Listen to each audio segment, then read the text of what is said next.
साथियों, मैं आपको समझाने जा रहा हूँ अंग्रेजी में समय कैसे बताएं।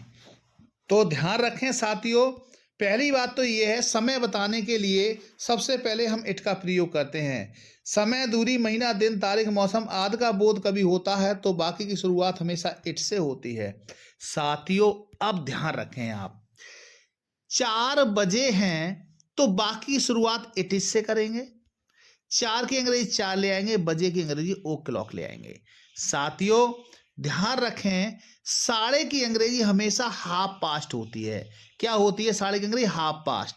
3:30 बजे हैं, इट इज हाफ पास्ट 3। 4:30 बजे हैं, इट इज हाफ पास्ट 4। 5:30 बजे हैं, इट इज हाफ पास्ट 5। साथियों, ध्यान रखना, ये जो ओ है, इस ओ का मतलब क्या होता है अंग्रेजी के अंदर? जब ओ के साथ क्लॉक आए तो इस ओ का मतलब क्या होता है साथियों, मैं आपको अभी थोड़ी देर में समझाने वाला हूं। अगले स्लाइड पर ध्यान दें। इस ओ को आपको शायद किसी ने बताया हो कि इस ओ की हिंदी क्या होती है, इसे ओ का मतलब क्या होता है। ध्यान रखें, पौने की अंग्रेजी जब कभी भी घड़ी में 4 बजने में 15 मिनट कम हो,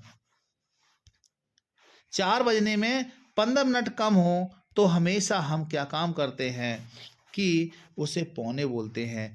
1:45 हैं तो पौने की अंग्रेजी क्वार्टर टू होती है और साढ़े की अंग्रेजी हाफ पास्ट होती है। ये चीज साथियों आप रट लें कि पौने की अंग्रेजी क्वार्टर टू होती, इट इज क्वार्टर टू 2। 1:45 हैं, 3:45 इट इज क्वार्टर टू 3। 3:45 हैं, इट इज क्वार्टर टू 4। इस प्रकार से साथियों आप सेंटेंस को बना देंगे। ध्यान रखें साथियों, सवा की अंग्रेजी क्वार्टर पास्ट होती है। क्या होती है? क्वार्टर पास्ट होती है।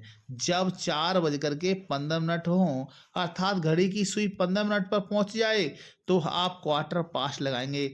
It is quarter past 5, it is quarter 5 6, it is quarter past 7, मतलब 7:15 हैं। 5:15 हैं, इट इज क्वार्टर पास्ट 5। तो हमने क्या सीखा साथियों कि बजे के लिए ओ क्लॉक लगाते हैं और साढ़े के लिए हाफ पास्ट लगाते हैं और पौने के लिए क्वार्टर टू लगाते हैं और सवा के लिए क्वार्टर पास्ट लगाते हैं। साथियों, अब मैं आपको समझाने जा रहा हूं बजकर की अंग्रेजी क्या होती है। तो साथियों ध्यान रखें, बजकर की अंग्रेजी पास्ट होती है। बजने में के लिए क्या लगाते हैं? तो बजने में के लिए हमेशा साथियों टू लगाते हैं।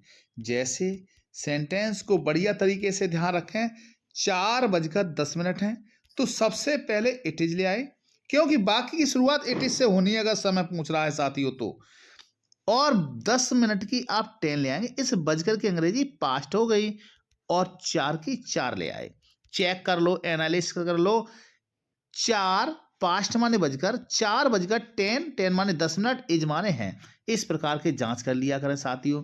2:05 हैं तो इट इज ले आए, 5 की 5 ले आए, 5 ले आए, बजकर की पास्ट ले आए और 2 की अंग्रेजी 2 ले आए साथियों। अब आ गया बजने में। बजने में के लिए क्या लगाएंगे साथियों? टू लगाते हैं। ध्यान रखें साथियों, इट इज 8 to 3 हो जाएगा। क्या हो जाएगा? It is 8 to 3। 5 बजने में 2 मिनट है, इट इज 2 ले आए, मतलब 2 मिनट है, और बजने में की 2 ले आएंगे। इस प्रकार से 5 हो जाएगा साथियों। यहां पर लिखा है 5 बजने में 2 मिनट है तो इट इज 2 to 5। इस प्रकार से साथियों सेंटेंस को बना देंगे।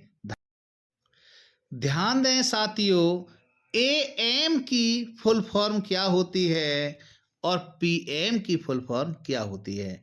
ए माने एंटी मेरिडियन होता है, इस एंटी मेरिडियन इसकी फुल फॉर्म है एएम की, और पीएम की पोस्ट मेरिडियन है। तो साथियों आपको मालूम पड़ गया, एएम को एंटी मेरिडियन बोलते हैं, पीएम को पोस्ट मेरिडियन बोलते हैं। एंटी मेरिडियन की हिंदी पूर्वाह्न होती है और पोस्ट मेरिडियन की हिंदी मध्याह्न होती है।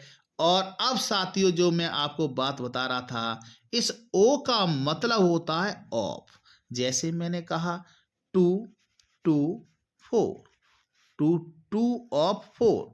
इस प्रकार से साथियों ध्यान रखेंगे, इस ओ का मतलब ऑफ होता है, अर्थात ओ का मतलब ही बजे होता है। तो ये कब लगाते, मैंने बोला 5 of 3, तो इसका मतलब हो गया, ध्यान रखें साथियों कि बजे हो जाता है, तो ध्यान रखें उस ओ का मतलब बजे होता है। अच्छी तरह ध्यान कर लें। धन्यवाद।